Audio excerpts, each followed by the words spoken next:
Ya, melanjutkan kembali topik tentang peraturan perusahaan PT Borita Citra Prima periode tahun 2023-2025.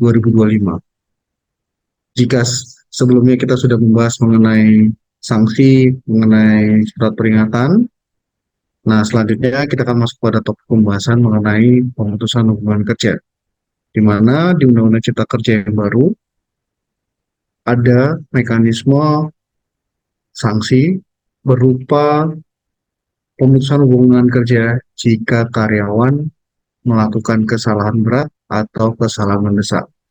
Hal ini pun diatur di dalam peraturan perusahaan PT Borita Citra Prima tahun 2023-2025 ini.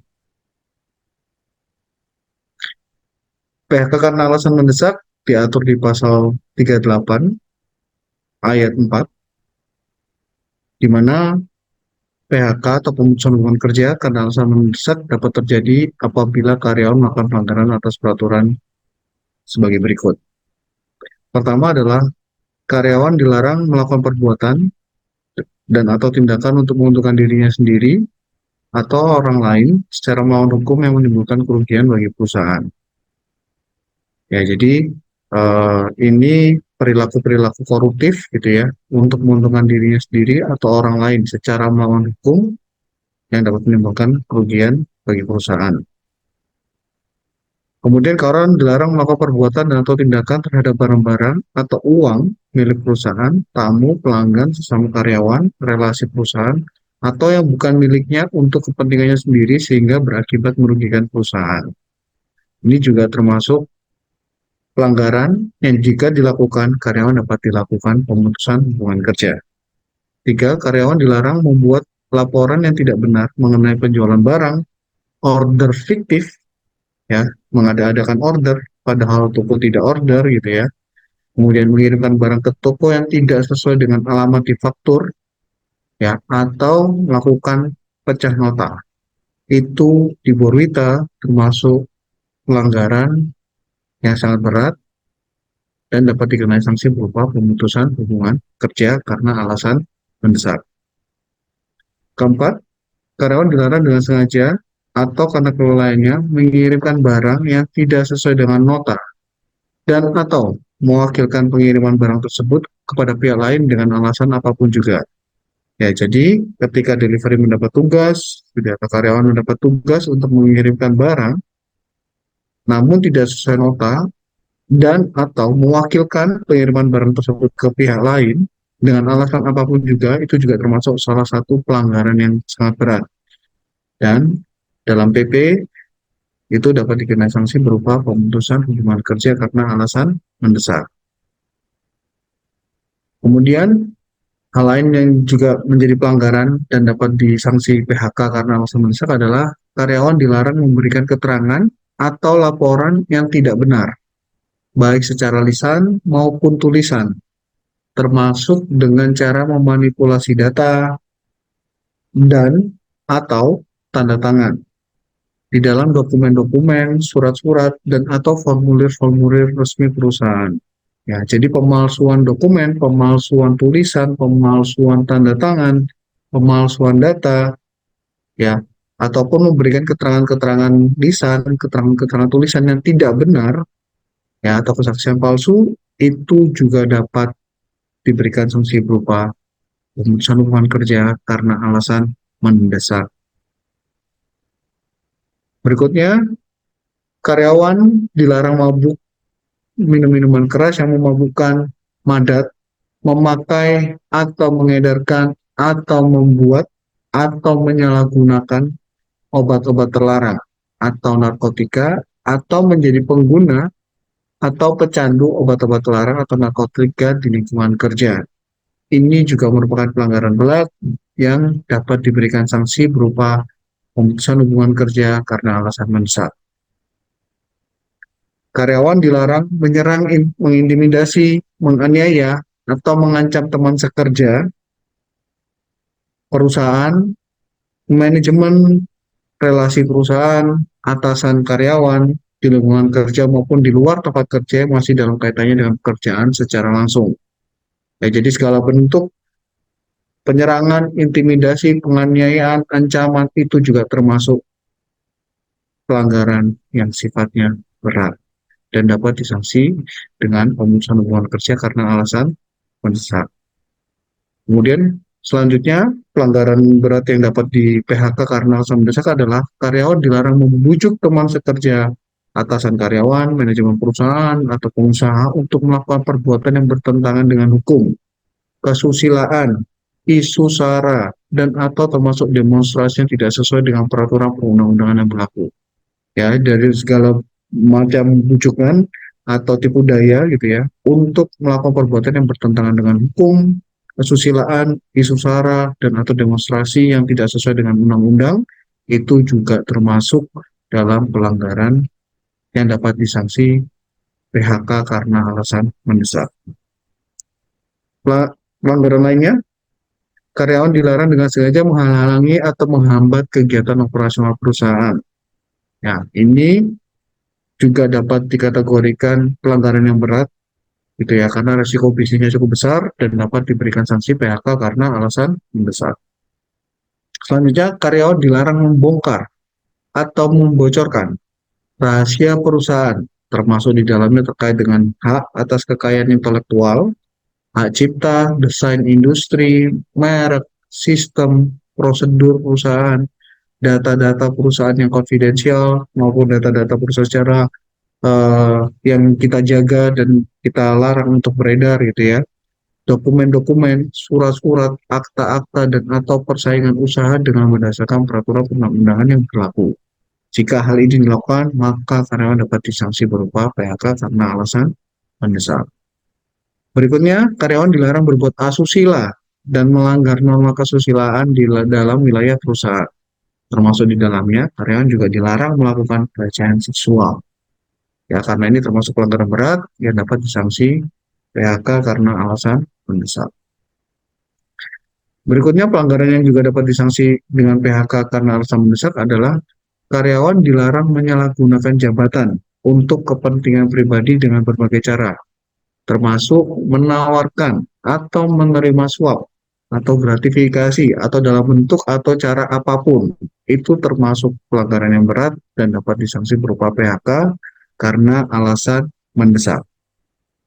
Karyawan dilarang berjudi atau sejenisnya di dalam lingkungan perusahaan juga termasuk pelanggaran berat dan dapat disanksi berupa PHK karena alasan mendesak. Jadi, karyawan-karyawan, Bapak Ibu sekalian, hindari melakukan perjudian atau sejenisnya di dalam lingkungan perusahaan. Selanjutnya, karyawan dilarang mengambil barang atau milik perusahaan tanpa izin perusahaan, termasuk barang atau uang bukan milik perusahaan di lingkungan kerja perusahaan. Jadi setiap karyawan mengambil barang atau uang tanpa izin, ya itu bisa termasuk kategori pencurian gitu ya. Termasuk juga apabila barang atau uang tersebut juga bukan milik perusahaan, ya, dan apabila itu di lingkungan kerja, maka itu akan dapat dilakukan pemberian sanksi berupa PHK karena alasan mendesak. Terakhir, karyawan dilarang membawa senjata api, peledak atau bahan peledak, bahan-bahan yang mengandung racun dan atau barang-barang berbahaya lainnya ke dalam lingkungan perusahaan. Nah, ini juga tindakan yang sangat berisiko, membahayakan gitu ya. Apabila hal ini dilanggar, maka karyawan dapat disanksi dengan pemutusan hubungan kerja karena alasan mendesak. Selanjutnya kita akan membahas mengenai berakhirnya hubungan kerja. Di dalam peraturan perusahaan PT Borita Citra Prima, diatur bahwa hubungan kerja dapat berakhir karena sebab-sebab yang diatur dalam peraturan perundang-undangan yang berlaku. Jadi kita selalu mengacu pada peraturan perundang-undangan yang berlaku, terutama di bidang ketenagakerjaan. Apabila sebab PHK atau pemutusan hubungan kerja karena perusahaan melakukan efisiensi untuk mencegah kerugian, maka pelaksanaan dan pemilihan penggunaan audit internal atau audit eksternal untuk membuktikan hal tersebut, ya, kerugian atau mencegah kerugiannya, merupakan kewenangan perusahaan. Ya, jadi perusahaan berwenang menentukan siapa audit internal, siapa audit eksternalnya untuk membuktikan mengenai adanya potensi kerugian dan perusahaan melakukan pencegahan kerugian tersebut. Berikutnya mengenai kriteria hubungan kerja, keadaan atau kejadian yang dapat dikategorikan sebagai tindakan efisiensi untuk mencegah terjadinya kerugian dapat berupa satu, reorganisasi. Apabila ada reorganisasi ini juga bisa dikategorikan sebagai tindakan efisiensi untuk mencegah kerugian. Dua, perubahan sistem kerja. Ini juga bisa dibilang sebagai tindakan efisiensi untuk mencegah kerugian. Atau apabila ada kelebihan formasi dalam suatu bagian sehingga menyebabkan adanya kelebihan tenaga kerja atau ada keadaan-keadaan yang lain yang dapat membebani keuangan perusahaan. Ya, dasar-dasar ini bisa dikategorikan sebagai tindakan efisiensi untuk mencegah terjadinya kerugian perusahaan. Berikutnya, perusahaan dapat melakukan pemutusan hubungan kerja atau PHK terhadap karyawan karena usia pensiun yang telah berusia 56 tahun. Jadi, batas usia pensiun di Borwita adalah 56 tahun, yang pelaksanaannya dapat ditangguhkan apabila karyawan yang dibutuhkan perusahaan. Ya, jadi kalau karyawan masih diperlukan, masih perannya masih cukup kritikal bagi perusahaan, maka PHK usia pensiun ini dapat ditangguhkan. Gitu. Selanjutnya, pemutusan hubungan kerja karena alasan mendesak dapat terjadi selain karena alasan yang telah diatur dalam perundang-undangan yang berlaku, juga dapat terjadi karena karyawan melakukan pelanggaran yang bersifat membahayakan, mengancam jiwa dan kekayaan perusahaan, atau secara langsung dapat merugikan perusahaan. Ya, jadi terlepas pasal tadi yang kita sudah sebutkan di sesi sebelumnya mengenai pelanggaran-pelanggaran yang pasti atau jelas dapat diberikan PHK kesalahan mendesak, gitu ya. PHK kesalahan mendesak juga dapat dilakukan apabila karyawan melakukan pelanggaran yang bersifat membahayakan, mengancam jiwa, mengancam kekayaan perusahaan, atau secara langsung dapat merugikan perusahaan. Berikutnya, karyawan yang mengalami gangguan kejiwaan berdasarkan keterangan dari rumah sakit kejiwaan atau instansi medis kejiwaan dapat dilakukan PHK yang dikategorikan sebagai sakit berkepanjangan. Kita masuk ke pembahasan berikutnya mengenai karyawan mengundurkan diri. Bagi karyawan yang mengundurkan diri, maka karyawan perlu untuk mengajukan permohonan pengunduran diri secara tertulis, ya, dengan disertai alasannya, apa dia mengundurkan diri, gitu ya, ditulis di dalam sebuah surat, diberikan selambat-lambatnya 30 hari sebelum tanggal mulai pengunduran diri untuk level staff. Ya, jadi kalau level staff ingin resign, mengajukan pengunduran diri, mohon membuat surat permohonan pengunduran diri secara tertulis 30 hari sebelum tanggal pengunduran diri tersebut efektif untuk level staff. Sedangkan untuk level supervisor ke atas, ya supervisor, manager, dan ke atas gitu ya, dan karyawan-karyawan yang bertugas di kantor pusat, semua level, kalau yang di kantor pusat ya, diajukan minimal 60 hari sebelum mengundurkan diri. Ya, kalau staf di cabang adalah 30 hari sebelum tanggal pengunduran diri berlaku efektif, kalau di cabang supervisor ke atas itu adalah 60 hari. Dan untuk kantor pusat, ya semua level diajukan minimal 60 hari sebelum mengundurkan diri efektif. Karyawan tetap menjalankan kewajibannya sampai tanggal pengunduran diri. Ya, jadi dalam periode karyawan mengundurkan diri, kita menyebutnya one month notice untuk yang 30 hari ataupun 2 months notice atau yang 60 hari, maka karyawan selama notice tersebut tetap menjalankan kewajibannya sampai tanggal pengunduran dirinya tiba berlaku efektif. Dan karyawan tidak terikat dalam ikatan dinas dengan perusahaan lain. Terakhir, karyawan telah menyelesaikan semua kewajibannya dengan baik dan benar yang dibuktikan dengan adanya form clearance out. Ya, silakan minta ke tim HR di masing-masing area lokasi Bapak Ibu bekerja, ya. Apabila Bapak Ibu mengundurkan diri, mintalah untuk form clearance out, dan kemudian pastikan form clearance out itu terisi dan diisi oleh PIC yang perlu memastikan bahwa proses pengunduran Bapak Ibu itu bersih, clean, dan clear, sudah jelas dan sudah beres. Ya, form itu sebagai bukti bahwa karyawan telah menyelesaikan tugas, tanggung jawabnya, dan mengembalikan, ya, hal-hal atau aset yang mungkin dipegang oleh karyawan kepada perusahaan.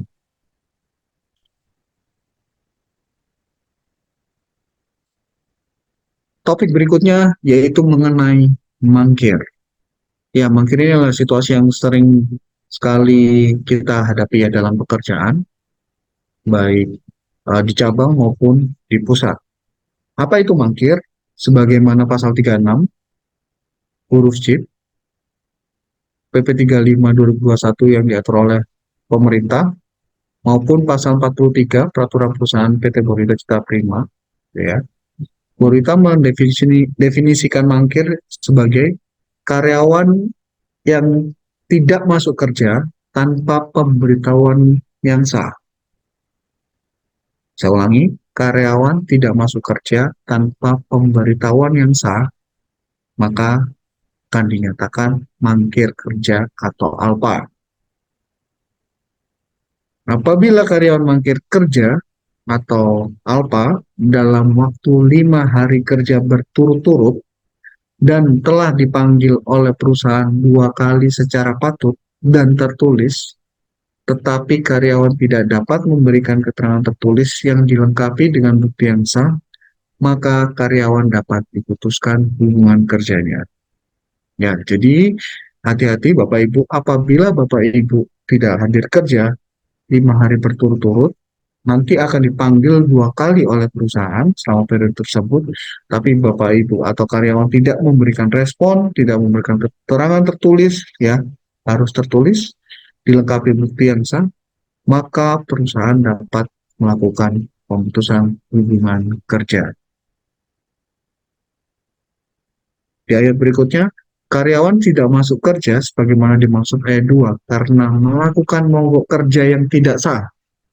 Ya, kembali lagi, kalau dia mangkir, tidak masuk kerja dalam waktu 5 hari berturut-turut karena melakukan mogok kerja tidak sah, baik itu dilakukan di dalam maupun di luar lokasi pekerjaan, maka juga dinyatakan sebagai mangkir atau ALPA.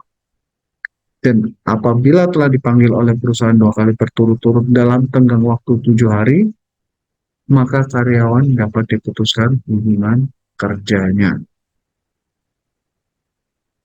Ya, jadi apabila karyawan tidak hadir berturut-turut karena melakukan mogok kerja tidak sah, baik itu mogoknya di dalam perusahaan maupun di luar perusahaan, dikategorikan mangkir dan akan dipanggil oleh perusahaan 2 kali berturut-turut dalam waktu tenggang 7 hari belum hadir, maka karyawan dapat putuskan hubungan kerjanya atau dilakukan PHK. Masih berkaitan dengan karyawan yang mengundurkan diri, mekanisme untuk menyelesaikan kewajiban karyawan diatur juga di dalam peraturan perusahaan PT Borita Citra Prima. Pada saat putusnya hubungan kerja, karyawan diwajibkan mengembalikan dan menyelesaikan kepada perusahaan hal-hal yang diatur sebagai berikut. Satu, karyawan wajib menyerahkan alat tulis milik perusahaan atau milik kantor. Ya, jika Bapak Ibu membawa ballpoint, membawa gunting, atau alat tulis kantor lainnya milik perusahaan, wajib dikembalikan pada perusahaan. Kemudian karyawan diputus hubungan kerjanya atau putusnya hubungan kerja telah selesai gitu ya, penyerahan hard copy dokumen atau materi lainnya wajib dilakukan. Ya, nanti di dalam form clearance out juga perlu dituliskan hard copy dokumen atau materi pekerjaan atau surat yang lainnya itu diserah terimakan ke siapa. Selain hard copy, karyawan juga wajib menyerahkan soft copy dokumen atau materi pekerjaan di komputer atau di flash disk atau di hard disk. Ya, diserah terimakan kepada bisa kepada atasan ya maupun kepada PIC lain yang ditunjuk oleh perusahaan untuk menerima hard copy maupun soft copy tersebut. Kemudian karyawan yang hubungan kerjanya telah putus wajib melakukan serah terima tugas dan tanggung jawab yang bersangkutan kepada pejabat pengganti ya. Apabila pejabat penggantinya belum hadir, maka bisa diberikan kepada atasan atau PIC lain yang ditunjuk oleh perusahaan untuk menerima tugas dan tanggung jawab dari karyawan yang putus hubungan kerjanya. Berikutnya, penyerahan fasilitas-fasilitas milik perusahaan. Ya, jika Bapak Ibu menikmati fasilitas yang dimiliki perusahaan, seperti mungkin mobil perusahaan gitu ya, atau gadget ya yang dipinjam oleh perusahaan, silakan bisa diserahkan kembali kepada perusahaan. Atau laptop gitu ya, itu bisa diserahkan kembali kepada perusahaan. Dan terakhir, menyerahkan ID card atas karyawan. Demikian sesi penjelasan mengenai peraturan perusahaan PT Borita Citra Prima periode tahun 2023 sampai 2025. Semoga penjelasan mengenai peraturan perusahaan ini dapat memberikan pemahaman yang lebih baik kepada Bapak Ibu semua mengenai apa saja hal-hal yang wajib dipatuhi sebagai karyawan PT Borita Citra Prima, apa saja hal-hal yang perlu dihindari ya untuk tidak dilakukan karena di sana juga akan ada pengaturan mengenai sanksi oleh perusahaan dan apa saja hak hak Bapak Ibu sebagai karyawan di PT Borita Citra Prima semua dituangkan dalam peraturan perusahaan PT Borita Citra Prima.